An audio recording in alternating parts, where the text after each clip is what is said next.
kasus April, agendanya pledoi. Ini JPU-nya, kasih dulu, majelis hakim. Sidang pelaku penganiayaan dengan agenda pledoi, pembelaan dari terdakwa Apriyal bin Hanafi. Tanggamus sidang lanjutan kasus penganiayaan wartawan oleh terdakwa Apriyal bin Hanafi Kepala Pekon Nipah dilanjutkan dengan agenda membacakan pledoi pembelaan terdakwa. Kamis tanggal 16 November tahun 2023, pukul 14.30 WIB. Dalam nota pledoi, pembelaan dari terdakwa Apriyal bin Hanafi meminta keringan hukuman karena beberapa alasan. 1. Terdakwa Apriyal bin Hanafi melakukan perbuatan didasarkan karena spontanitas tanpa direncanakan. 2. Terdakwa Apriyal bin Hanafi merasa sebagai tokoh masyarakat merasa perbuatan yang terjadi karena merasa menjaga martabatnya. 3. Terdakwa Apriyal bin Hanafi masih punya anak yang masih kecil-kecil yang membutuhkan kasih sayang seorang ayah. Atas pledoi tersebut, JPU diberikan kesempatan menilai pledoi tersebut. JPU memberikan tanggapan secara lisan dengan menjawab tetap pada tuntutannya, lalu terdakwa menjawab secara langsung tanggapan JPU dengan lisan tetap pada pledoi. Adi Putra Amril, SH, Ketua Yayasan Penelitian Pengembangan Kesejahteraan Masyarakat YPPKM, menilai pledoi dari terdakwa Apriyal bin Hanafi tidak pada pokok materi hukumnya. Terdakwa Apriyal bin Hanafi mengakui perbuatan yang telah jadi karena spontanitas saja. Hal tersebut sebagai bukti bahwa terdakwa Apriyal bin Hanafi mengakui penganiayaan terhadap Sumantri wartawan WWNSW.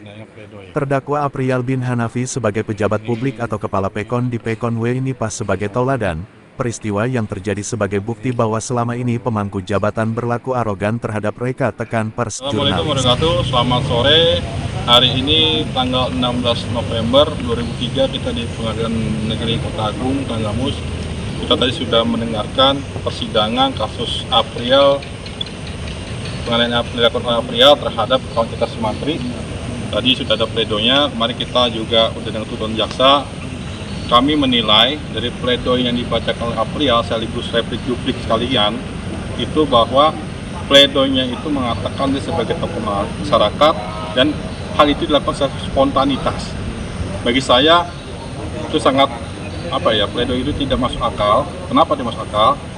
Satu, dia sebagai pejabat publik, ya, hal ini kepala desa seharusnya menjadi contoh, ya, untuk lebih sabar, lebih humanis, ya, kooperatif menghadapi rekan-rekan media khususnya, ya, dan masyarakatnya. Dan kami dapat kabar bahwa memang pelaku Apriyal bin Hanafi ini udah tabiatnya seperti itu di masyarakatnya, yaitu bukan kita menjelekkan, tapi kenyataannya, dan itu dia selalu emosional dengan masyarakatnya, tidak bisa menunjukkan sebagai contoh dan tauladan sebagai tokoh masyarakat, ya, sebagai pejabat publik.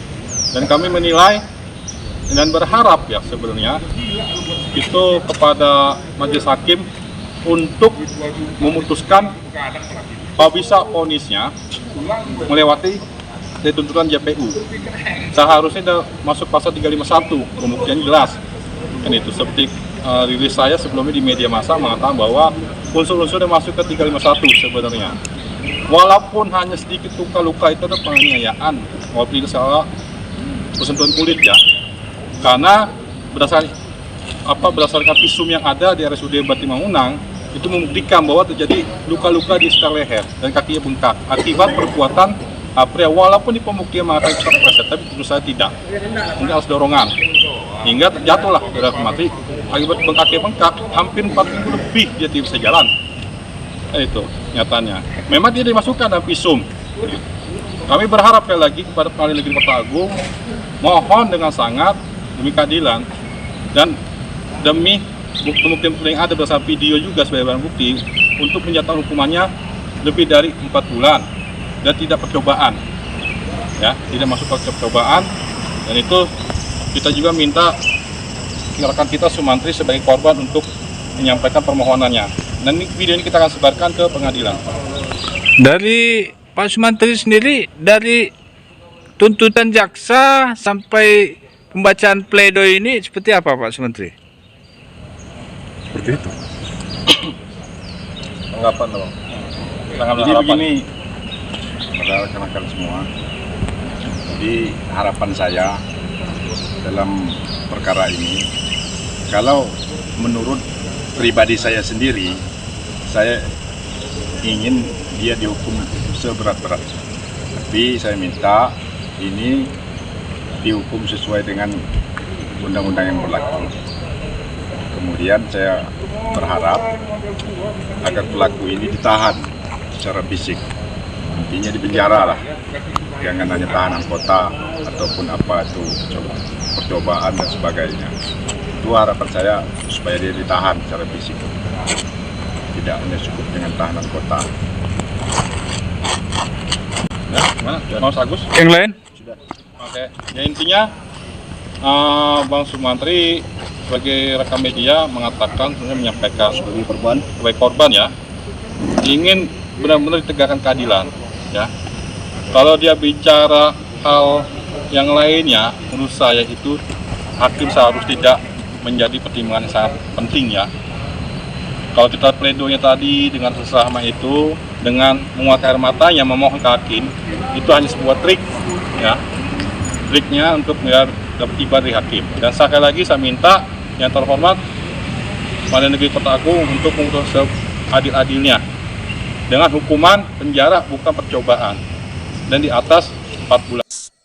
Kami tahu bahwa terdakwa Aprial bin Hanafi memang memiliki watak yang temperamental dan arogan kepada siapapun. Bahkan kami sering mendapatkan laporan dari masyarakat Pekon Nipah bahwa kepala Pekonnya memang mempunyai watak keras dan arogan serta sering berkata kasar. Pungkas Adi Putra Amril. Kami segenap pers jurnalis Tanggamus terutama yang bergabung dalam Solidaritas Pers Tanggamus, SPT, meminta kepada Majelis Hakim untuk menegakkan hukum seadil-adilnya karena Sumantri sebagai korban tidak kata perdamaian dan tidak memaafkan perbuatan terdakwa Aprial bin Hanafi. Kami SPT yang terdiri dari beberapa lembaga LSM, Ormas dan Pers seperti YPPKM, MP3, GMBI, AJOL, IPJI, PWRI, dan PJTI meminta kepada Majelis Hakim untuk memberikan vonis hukuman di atas 5 bulan dengan hukuman kurungan bukan hukuman percobaan. Hal ini penting sebagai bukti dan efek jera kepada pemangku jabatan untuk lebih menghargai pers jurnalis media. Sidang membacakan vonis pada hari Selasa, tanggal 21 November tahun 2023 pukul 10 waktu Indonesia Barat. Dekaria Reporter Harian Teropong melaporkan dari lokasi.